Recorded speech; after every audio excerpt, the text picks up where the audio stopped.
இன்னைக்கு மேட்ச் முடிஞ்சோனே நீங்க ருத்ராஜ் பேசுனத பார்த்தீங்கன்னா, அவர் ரொம்ப ரொம்ப நம்பி சொல்றாரு. நான் நம்பர் 3ல வர்றது அப்படிங்கிறது ஆக்ஷன் அப்பவே நாங்க முடிவு பண்ணிட்டோம். அதெல்லாம் சரியா தாங்க போயிட்டு இருக்கு அப்படிங்கிற மாரி நீங்க ஒண்ணும் வெளிய இருந்தெல்லாம் ஒண்ணும் இ பேசாதீங்க. இ இல்ல அந்த பேட்டி பார்க்கும்போது எனக்கு என்ன தோணுச்சுன்னா, எந்த டீம் இன்னைக்கு தோத்துச்சுன்னு எனக்கு ஒரு டவுட் வந்துருச்சு. ஏன்னா ஜெயிச்ச மாதிரியே அவரு பேசிக்கிட்டு இருந்தாரு. அவர பொறுத்தவரைக்கும் போன மேட்ச்ல 50 ரன் டிஃபரன்ஸ்ல தோத்தோம். இந்த மேட்ச்ல 6 ரன் டிஃபரன்ஸ்ல தான் தோத்துருக்கிறோம். எதிர் டீமுக்கு தான் 44 ரன் வந்து நஷ்டம். நமக்கு வந்து லாபம் தான் அப்படிங்கிற மூட்ல தான் அவர் வந்து இருந்தாரு. அவரு அது நம்புறாருல அவர் வந்து நம்பர் 3ல வர்றதுதான் சரியா இருக்கும் அப்படின்னு நம்புறாரு. கேட்டா அவரு என்ன சொல்றாருன்னா, மிடில் ஆர்டர்ல வந்து கொஞ்சம் பிரச்சனைகள் இருக்கு. நான் கொஞ்சம் ரெஸ்பான்சிபிலிட்டி எடுத்துக்கணும்.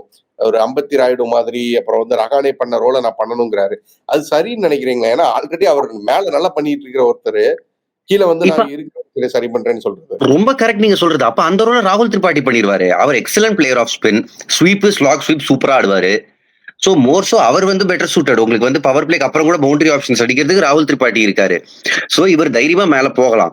இல்ல நம்பர் 3 தான் ஆடுறாருன்னா ஓகே. அப்ப கான்வே, ரச்சின் ரவீந்திராவுக்கு ஓப்பனிங் ஸ்லாட்ட குடுத்துருங்க.